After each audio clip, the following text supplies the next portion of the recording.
here.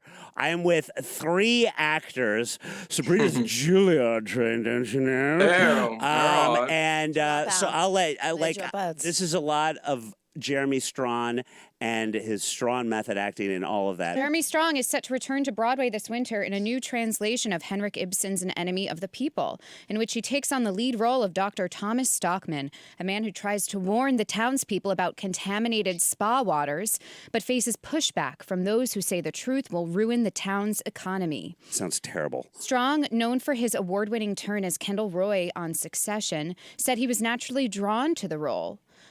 He views this guy as a reluctant hero. Despite the intensity he brought to Succession, Strong said he's still terrified of having to bring forth the emotional force of his idealistic character on Broadway night after night. He says, "I'm terrified. I'm always terrified, but I feel in the same sense I'm drawn to that. I think that's how we all grow. As artists, you move towards the danger." It goes on, but I think that's really what I'd like to focus on, Constantine. Do you feel particularly drawn to roles or productions that are a challenge or that scare you, something you haven't done before? Yeah, I think ideally that's what, if you had your choice, that would be great. Obviously, Jeremy's had a lot of success with the television show. He can probably pick and choose what he wants to do these days. I actually know Jeremy from 1 or 2 years ago. We were apprentices together at Williamstown, the Williamstown Theater Festival. One summer I was there. It was not only Jeremy Strong, not only, I think you're going to be talking about Michael Arden, who is also Michael Moore then. He had to change his name when he joined the union. But Chris Pine, Liz Merriweather, who created The New Girl and did the show with Amanda Seyfried, The Dropout, and she's an incredible writer. We were like all apprentices together there. So Jeremy, the first day I met him, it was a crazy room, dude. And that's the tip of the iceberg. It's a crazy place. I love Williamstown. And Jeremy, the first time I saw him, I was like, oh my God. Like, he was a serious dude from day one, and he was a great actor, and I knew he was going places. And he's worked over the years for sure. But, you know, Succession was a different level. Look, the method thing that he does, it works for him. That's great. That's the thing. Joe and I have been... Yeah, Joe and I have been reporting on Mr. Strawn's methods relentlessly. Yeah, and you know what? It's tough because I could maybe understand. You're getting paid a lot of money, right? Especially in television. So you're like, this can't just be fun. Like, this has to be work. Like, this has to feel more significant for me to feel like I've earned it, right? But on Broadway, you're paid a hell of a lot less. And it's, I might even argue, tougher because you are doing the exact same thing every single day. And you can't call cut. You can't, go to Crafty, have a little break. You're in it, and you want every audience to get the same brilliant performance. And so, unfortunately, I worry with method acting. One night you're really in it, another night you're not. It's not working for you, and it puts so much pressure on yourself, and it could drive some people crazy. It seems like Jeremy has a bit more of a handle on it than other actors, and I sure hope so. But usually now these shows don't last for very long. They tend to have a limited run, so maybe that will be in his favor. Right. Well, and I want to get back to how intense a young Jeremy Strawn was, but I want to get Sabrina in this. I'm assuming, particularly at Juilliard, what were your experiences with the people that were really, even if not method, just really in it to win it? And good, bad? Everyone was in it to win it. But there is a difference between them that stay in character versus... Yeah, most definitely. But I think, so it was a mix because it's like they mix undergrads with grads. So you have some people who are very, very, very serious because they've been doing this for now 10 years as an adult. And then you have people who just entered after high school. Right. They're serious, but are still developing in their craft. Right. Also dropped out after the first semester. So. Yeah, Robin Williams didn't graduate either, so whatever. That is true. And I believe And his photo is hanging up. Matt Damon still hasn't graduated from Harvard. Oh, really? So there you go. Yes, that's true. What was a young For those that are at home listening, wondering what the heck method acting is, do we need to explain that? Thank you. This is why you're a better host than we are. No. Yes, method. Okay, and by the way, maybe, I mean, you guys know, but like, all right, for my layman's perspective, method is essentially you are in the role, not necessarily 24/7, but certainly on set, and you do not break, and you want to be called the name of the character. You are in the accent if there's an accent, that kind of thing. Correct? I mean, yeah, for the most part. And, I guess, you just live the life as that character. I mean, if you're going to the theater for a few hours a night, you wake up in that world. You live the day that way. I couldn't imagine doing that when you're in an intense musical or a big vocal, because so much of it is like about preparing your instrument for the day and for the night. Look, to me, whatever gets you there, whatever gets you there, do it. It's not for me. I like to play the scene. I like to be alive in the moment, listening, reacting, whatnot. I am going through the experience every night as a unique journey with the audience. But there are some of those nights where you just have to navigate because physically you just don't have what you normally would. But that's why you don't blow your wad, as they would say, or certainly how Bill would say it. Dare you.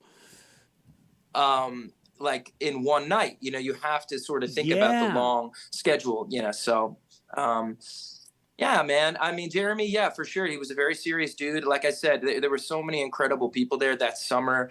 I met, Paul Newman and Christopher Reeve. Oh, my God. And just everybody, every director, so many incredible people there.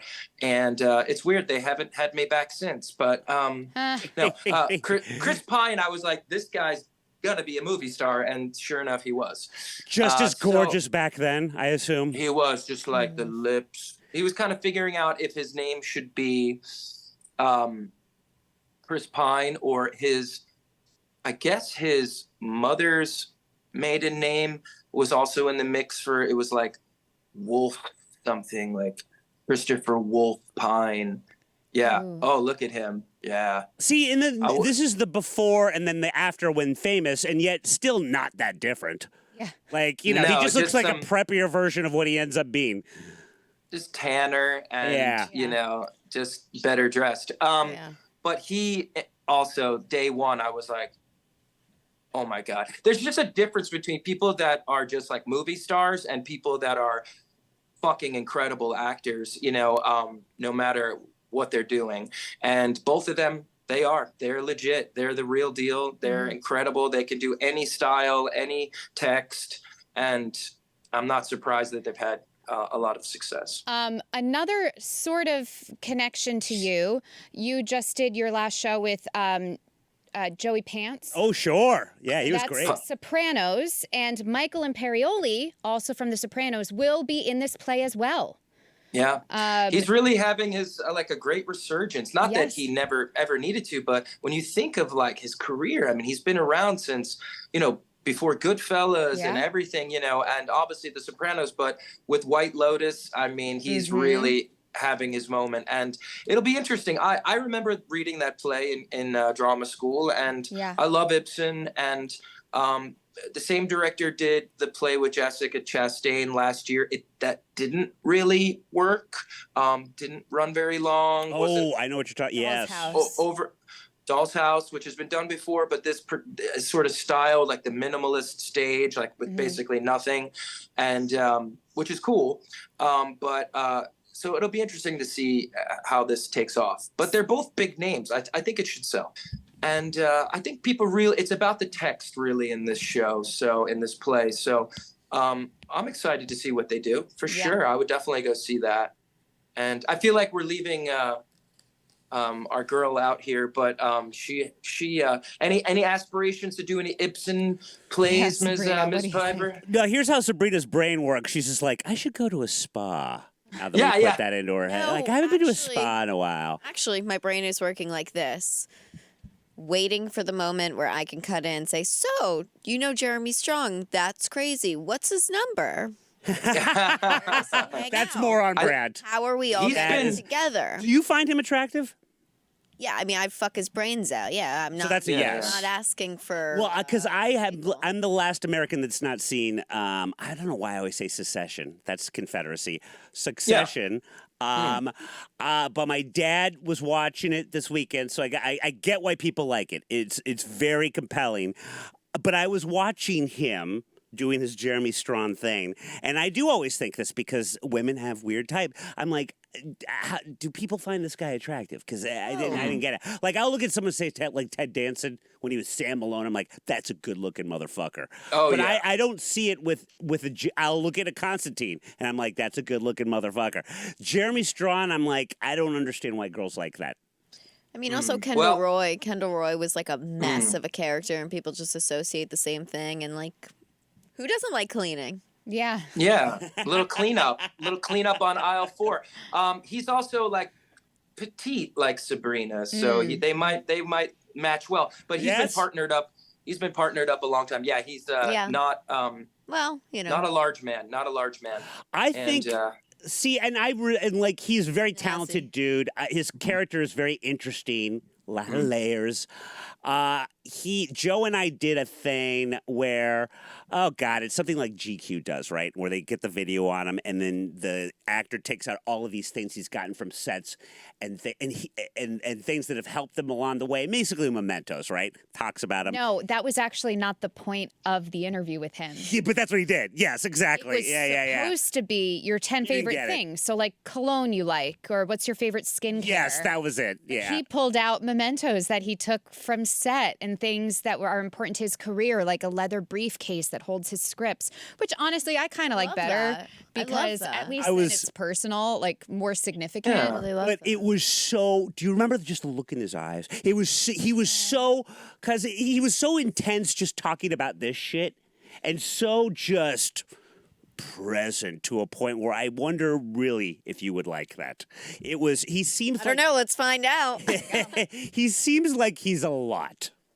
You know? that's that method monster stuff taking over, where everything's about sense memory and it's place and time, like everything. It's like touch and feel, and you remember where you were, and so he really needs that around him to function. So I get it. That all tracks for sure. No doubt. And this is And, Joe's point.